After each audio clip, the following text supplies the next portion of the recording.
Good morning students, welcome back to our geography class. Last class we have completed our 5th chapter landforms of earth and started our 6th chapter rocks, and we discussed a topic rocks and minerals. Hope you all are clear with that concepts. Today we are going to discuss our new topic types of rocks. In this topic we are leading with the names of rocks, how they are composed and how they are different from each other. Mainly, there are three types of rocks: igneous rocks, sedimentary rocks and metamorphic rocks. Let's look into the textbook. Page number 59, types of rocks. The crust of the earth is formed by a variety of rocks differing from each other in their composition, texture, color.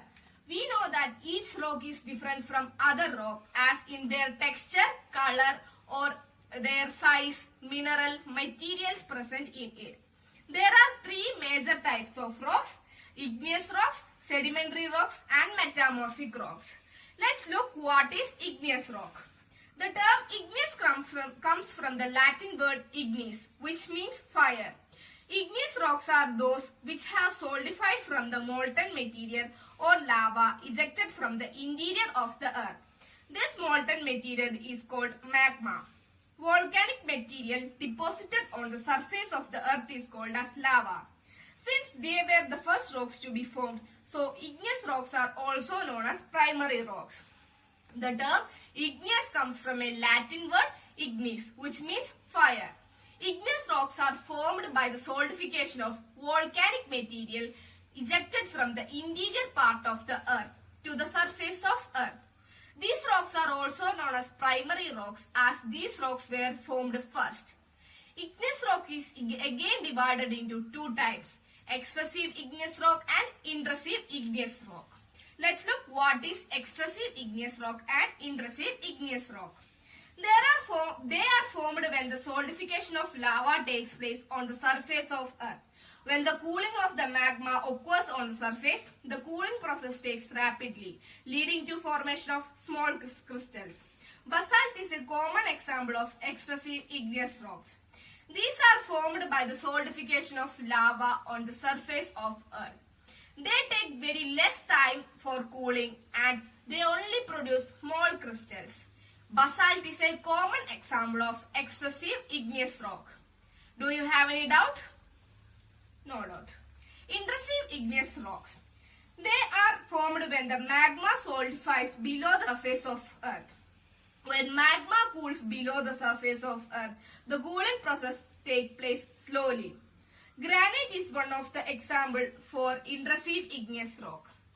These rocks are formed by the solidification of magma below the earth's surface. They take very large time in cooling and they form big crystals. Granite is an example of intrusive igneous rock. Let's look what are the characteristics of igneous rocks. These rocks are hard, massive and compact. Looking into other rocks, these rocks are more harder, more massive and more compactable. These rocks are formed by the cooling and hardening of earth.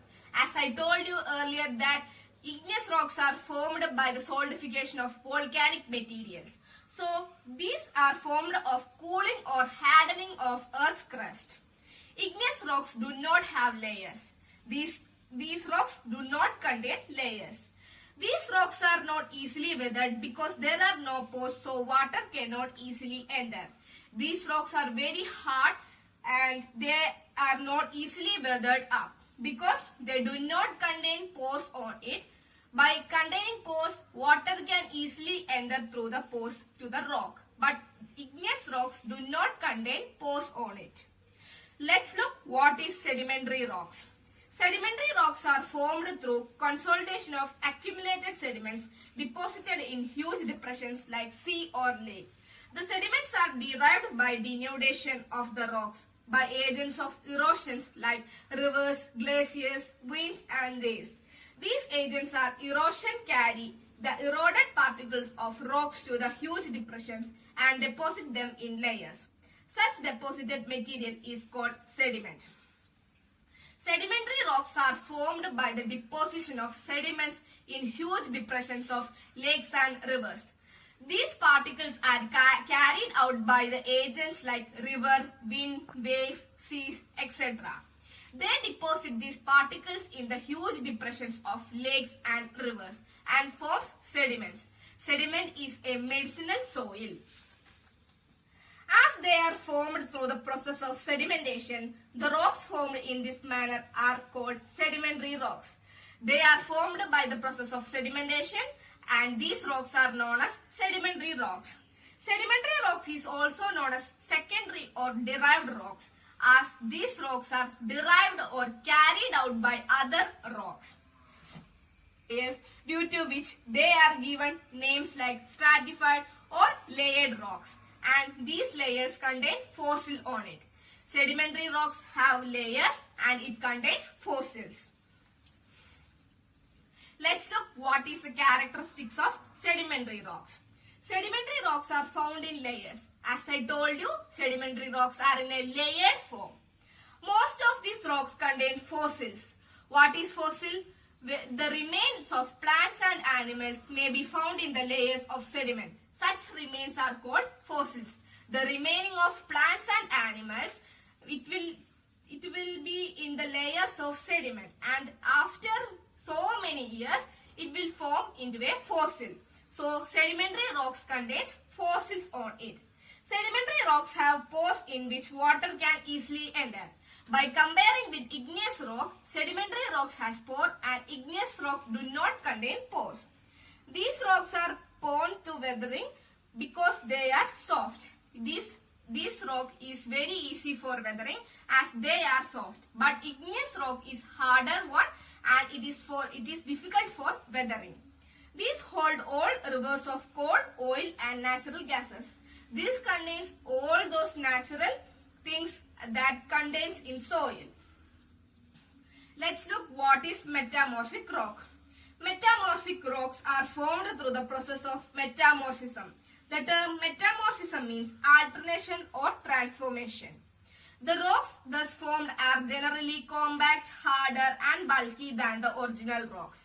Metamorphic rocks may have layers, but the layers are highly compressed. Generally, fossils are not found in these rocks. Most of the metamorphic rocks are impermeable. Metamorphic rocks are formed by the process of metamorphism, and the term metamorphism means alternation or transformation. It will change the rock into another one, and these rocks are generally more compacted, harder and bulkier than the original one. Metamorphic rocks have layers, but the layers do not contain fossils as these layers are compressed and harder. Let's look what is the characteristics of metamorphic rocks. These rocks are very hard and have close bonded structure. Metamorphic rocks are formed when igneous or sedimentary rocks are transformed by the action of heat and pressure. Metamorphic rocks are formed by igneous or sedimentary rocks. It is the duplicate of igneous or sedimentary rocks, and it is carried out by high heat and pressure. The formation of metamorphic rock takes place over a long period of time. It will take a long period to form a metamorphic rock. Hope you all are clear with these concepts. Let's revise it again. There are three main types of rocks: igneous rocks, sedimentary rocks and metamorphic rocks. Igneous rock is again divided into two: extrusive igneous rock and intrusive igneous rock. Igneous rocks are formed by the solidification of volcanic material ejected from the interior part of the earth. These rocks are also known as primary rocks. Sedimentary rocks are formed by the deposition of sediments in the huge depressions of lakes and rivers. They are carried out by agents like rivers, winds, waves, etc. Metamorphic rocks are formed by the process of metamorphism. The term metamorphism means alternation or changing. So, hope you all are clear with these concepts. If you have any doubt, you should ask me it. You should read this chapter twice. Have a nice day. Thank you, students. Good morning, students. My subject is biology. Today our teaching topic is protoplasm. What is protoplasm? Protoplasm is the total living substance of a cell. This protoplasm is a term or word used by biologists for a long time. I think you got a slight idea of this. If you did not get it, you will understand when I explain it. Now we are going to be told protoplasm importance. We already said that our topic is protoplasm. Please note down this point. Cytoplasm plus nucleus equal to protoplasm. Cytoplasm plus nucleus equal to protoplasm. Then we already said that what is protoplasm. This is very important. Total living substance of a cell is called protoplasm. Total living substance of a cell is called protoplasm. Please note down. Please note down these 2 points also. It's like translucent fluid. First point is it's like translucent fluid. Second point, its color is grayish or brownish. These 2 points also very important.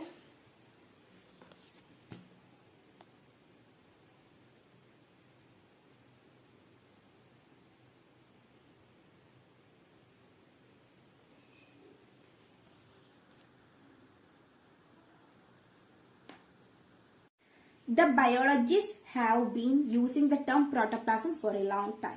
We already said that the protoplasm is the most important of the biologists. By this, they mean the living substance in an organism. This means the living substance in our organism. This living substance or protoplasm is contained in the cell. This biome or protoplasm is present in the cell. The protoplasm has been described as a translucent fluid, somewhat colorless, grayish or brownish. The protoplasm is described as a translucent fluid or liquid, which is somewhat colorless, grayish or brownish. The chemical composition of protoplasm is very complex. Here is saying the chemical composition of protoplasm is very complex. It varies a title from one cell to another, all through the common element included in the composition of protoplasm, such as carbon, hydrogen, oxygen, nitrogen, sulfur, iron and phosphorus are in the same in all cells. What is saying here?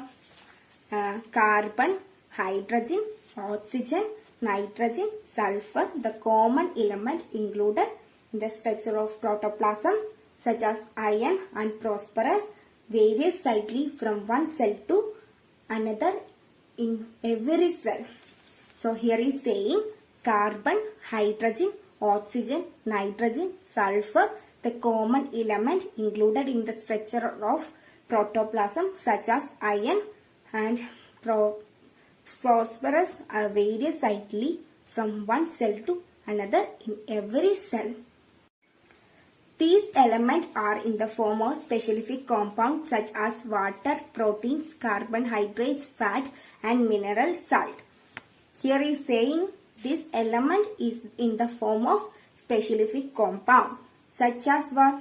Such as water, proteins, carbohydrates, fat and mineral salt. Here saying what? This element is in the form of specific compounds such as water, proteins, carbohydrates, fat and mineral salt. It is true to say that it is impossible to make an accurate chemical analysis of protoplasm because it is ceases to the protoplasm as soon as it is removed from the organism. What is saying here? It is also true to say that it is now impossible to make an accurate chemical analysis of protoplasm because what? Because it is ceases to the protoplasm as soon as it is removed from the organism. Our protoplasm topic is over. we are going to stop the class.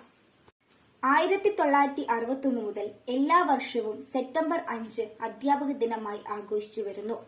അറിവിന്റെയും വിവേകത്തിന്റെയും മൂല്യങ്ങൾ പകർന്നു നൽകുന്ന എല്ലാ അധ്യാപകർക്കും ഹൃദയം നിറഞ്ഞ അധ്യാപക ദിന ആശംസകൾ. Thank you. Good morning, students. Today we are going to discuss about water. Yes, what is the formula of water?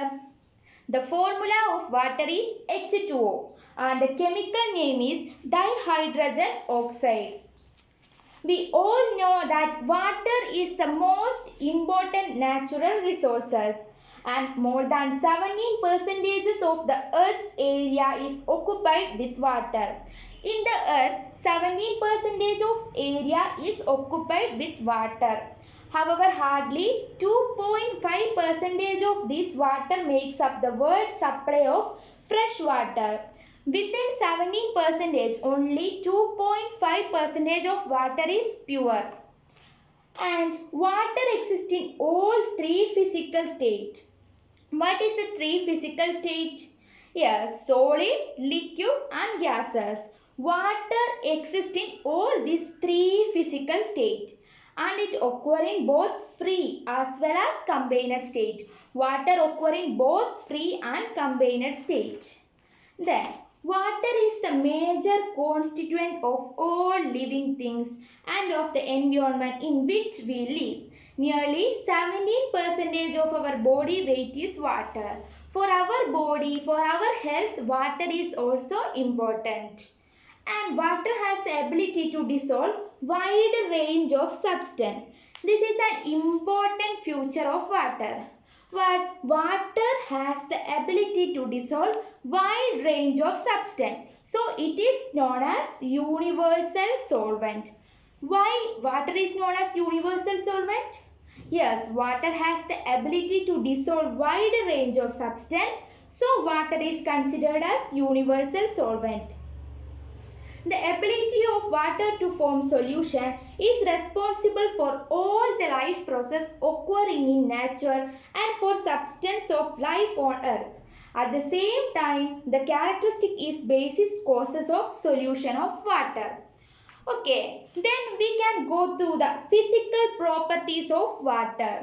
Water has 8 physical properties. The first physical property is nature. Pure water is clear, transparent liquid. It is colorless, odorless and tasteless. Yes, we all know that pure water is clear, transparent liquid and it has no color, no smell and no taste. It is colorless, odorless and tasteless. And second physical property is boiling point. Under normal pressure, pure water boils at 100 degrees Celsius. Yes, the boiling point of water is 100 degrees Celsius. So, the pure water boils at 100 degrees Celsius. The boiling point of water is affected by pressure because boiling point of a liquid is considered as the temperature when vapor pressure equals the atmospheric pressure. Thus, the greater the pressure, higher the boiling point and vice versa. When the pressure is greater, the boiling point is also higher and vice versa. This is the principle by which a pressure cooker works. In the case of pressure cooker, this is the principle. And in the hills region, water boils at a temperature lower than 100 degrees Celsius with atmospheric pressure. So, food is not cooked properly there. In hills region, their boiling temperature lower than 100 degrees Celsius. So their food is not cooked properly. Therefore, pressure cooker is very useful in the hills. And the boiling point of water also increases due to the presence of dissolved impurities in it. In the case of water, boiling point of water increases due to the presence of impurities in it. Then the third physical property, freezing point or melting point. What is the freezing point of water? As 0 degrees Celsius is the freezing point of water. Pure water freezes at 0 degrees Celsius under normal pressure. The freezing point of water decreases with increase in power. When the freezing point decreases, the pressure is increases. But in the case of boiling point, the greater the pressure, higher the boiling point. But in freezing point, the freezing point of water decreases, the pressure is increases. And also, freezing point of water also decreases due to the presence of impurities in it. The freezing point of water decreases due to the presence of impurities in it. And the fourth physical property is density. At 4 degrees Celsius, water has its maximum density. The water maximum density is 4 degrees Celsius. And water expands on freezing. On freezing, water expands. That is, 92 volumes of water become 100 volumes of ice. And therefore, with the relative density of ice being 0.92, it floats. Water expands on freezing. And the fifth physical property is the anomalous expansion of water. This is an unusual physical properties of water. When water is cooled, it first contracts in volume. But below 4 degrees Celsius, it starts expanding and continue to do so till the temperature reaches 0 degrees Celsius, at the point at which the water freezes into ice. Okay, first when the water is cooled, it contracts in volume. Then it reaches 4 degrees Celsius, it starts to expand and continue till it reaches at 0 degrees Celsius, where the point the water freezes into ice. So this is about the anomalous expansion of water. And the next physical property is latent heat of fusion of ice. What is mean by fusion? Yes, the change of state of matter into solid to liquid. Here, the latent heat of fusion is the amount of heat required to change a substance from solid state to its liquid state at its melting point without any change in temperature. The energy or the heat required for the substance to change in solid to liquid without any change in the temperature is called the latent heat of fusion of ice. The amount of heat energy required for the substance for what to change into solid to liquid without any change in their temperature is called the latent heat of fusion of ice. Then the seventh physical property, latent heat of vaporization of water. The vaporization means the change of state of matter into liquid into vapor. Liquid changes into vapor. Then the latent heat of vaporization, the energy required to change water into vapor at its boiling point without any change in temperature is called latent heat of vaporization of water. The energy or heat required for the substance to change water into vapor at its boiling point without any change in the temperature is called latent heat of vaporization.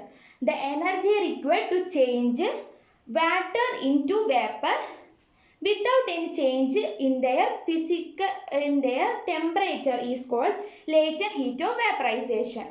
The next, eighth physical property is specific heat capacity. It has been found that 1 gram of water when heated through 1 degree Celsius always absorbs 42 joule. The fixed amount of heat absorbed by 1 gram of water when heated through 1 degree Celsius is called specific heat. When the fixed amount of heat absorbed by 1 gram of water when heated through 1 degree Celsius is called specific heat. Because of this property, water can be used as coolant in motor car radiator, desert cooler, etc.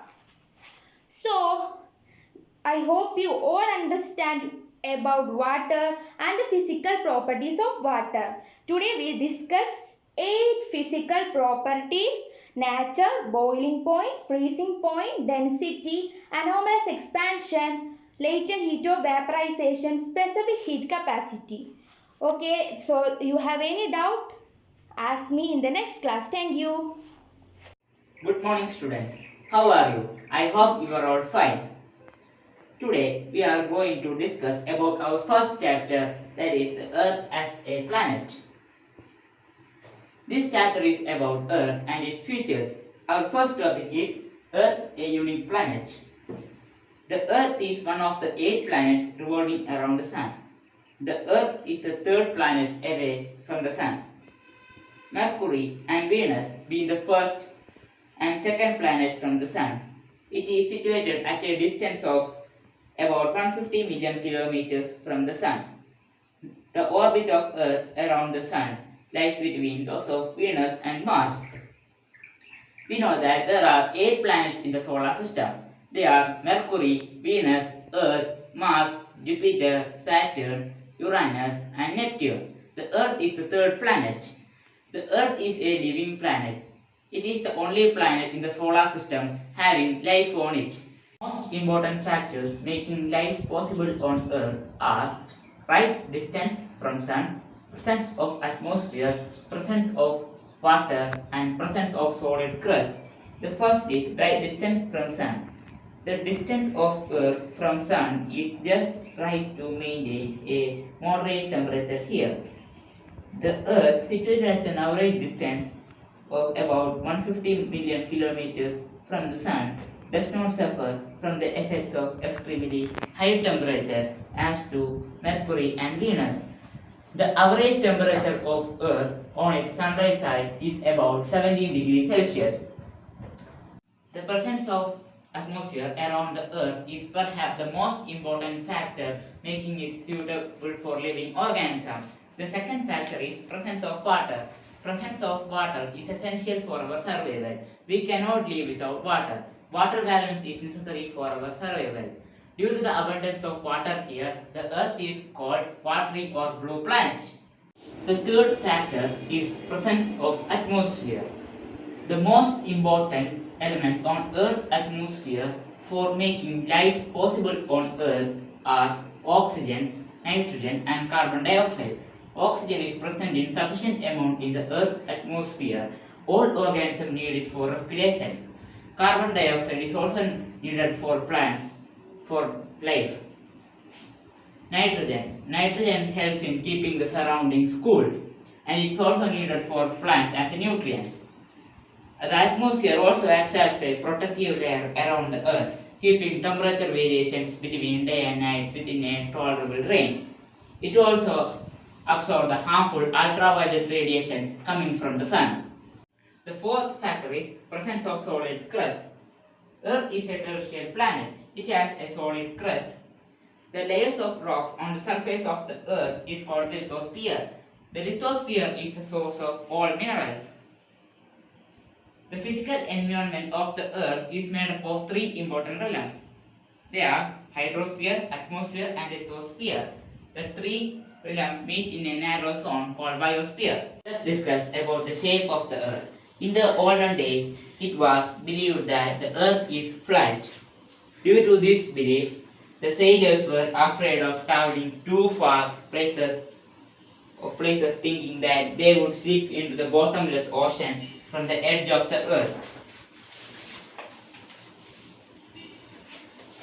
The belief about the flat shape of the Earth was changed due to the work of ancient scholars like Pythagoras, Aristotle, Ptolemy, Aryabhatta, and Copernicus. Pythagoras is believed to have been the first to hypothesize the shape of the Earth is spherical. With assumption of its spherical shape, Eratosthenes calculated the current circumference of the Earth. Eratosthenes calculated the size of the Earth by comparing the angle of sun's rays at site in Aswan and at Alexandria in Egypt. However, Ptolemy believed that the Earth was the center of the universe and all other heavenly objects orbit around it. This view of Ptolemy is called as the geocentric theory. Copernicus, a Polish astronomer, in 1543 published his famous book on the revolution of heavenly bodies, wherein he stated that the earth is round and rotates on its axis and revolves around the sun. He thus gave the theory that the sun is the center of the solar system, and this view of Copernicus is known as heliocentric theory. Columbus, an Italian sailor, was the first person to accept the idea of Earth as spherical shape. He suggests that one can reach the east by sailing west from Europe. He was proved correct when Portuguese navigator Magellan's ship sailed back safely to Europe after crossing the Atlantic, Pacific, and Indian Oceans, thus circling the entire Earth. The theory of spherical shape of the Earth was thus proved beyond by a doubt. Our next topic is size of the Earth. The Earth is one of the smaller planets in the solar system. Jupiter is the largest among the planets, has a diameter more than 11 times larger than that of the Earth. In terms of size, the Earth is the fifth largest among the planets. The planets larger than Earth are Jupiter, Saturn, Uranus, and Neptune.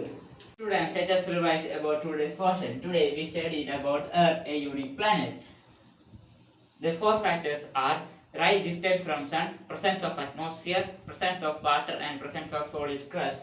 Then we studied about the shape of the Earth and the size of the Earth. Let us wind up today's class. I hope everyone understands the topic very well. Thank you, students. Good morning, students. Welcome to another biology class. Today our topic is flowers. More or less we are all fond of flowers. Flowers is the most beautiful creature in our nature. But keeping aside all this, we have to study about the basic parts and structure of a flower. So let's proceed. We all have the basic idea that the flowers are the reproductive parts of plant. Not only reproduction, but they are also sources of food for other living organisms. They are rich in source of nectar. The flowers are the most beautiful and conspicuous part of a plant. So, let's go through the definition of flower. Flower is a specialized shoot in which leaves are modified into a floral structure. First of all, we should know about the basic structure of a bisexual flower. But do you know what is bisexual flower? Well, a flower which contains both male and female reproductive organ is called a bisexual flower. The male reproductive organ is called androecium and the female reproductive organ is called gynoecium. Firstly, there is a stalk which we call as pedicel which support the plant. Some flowers may be without stalk and it is called sessile flower. The tip of the stalk may be enlarged to form a cup-shaped receptacle or thalamus, and we can see this in China rose, datura, etc. The floral parts are borne in thalamus in four whorls. First whorl is a green sepal collectively called calyx. The second whorl is a brightly colored petals which is collectively called corolla. Third whorl is a male part which is long thread-like structure and each usually ending in a bilobed tip. These are stamens and each stamen consists of thread-like filament and bilobed anther. Fourth whorl is a female part which is centrally located pistil and that may be formed of gynoecium. Each carpel consists of basal ovary, middle style and uppermost stigma. Now our next topic is sexuality in flowers. Male, female and bisexual flowers. The anther of the stamen produce pollen which form male cells. The ovary of the carpel bears the ovule which encloses the egg. The stamen and the carpels are the male and the female parts respectively of the flowers. And now we are going to study about the floral parts of flowers which are calyx, corolla, androecium and gynoecium. Number 1. Calyx. Calyx is composed of sepals. Usually there are 5 sepals, but in some case there may be more or in some case there may be less. Some flower, like hibiscus, there may be a second series of sepals which is called episepals, collectively called epicalyx. Number 2. Corolla. It is composed of petals which is brightly colored in which act as a major agent to attract insect. Number 3. Androecium. It is composed of stamen. Each stamen consists of a long filament and an anther. In androecium, stamens may be free or joined in different way in single, double or several group. Number 4. Gynoecium. Gynoecium is also known as pistil, which is composed of one or more carpels. Each carpel consists of 3 groups: stigma, style and ovary. Stigma is the terminal knob-like part. Style is the tubular stalk which connects the stigma to the ovary. At last, ovary. Ovary is the swollen basal portion composed of one or more carpels. Now, I think you guys understood about flowers and floral parts. Have a nice day. Thank you.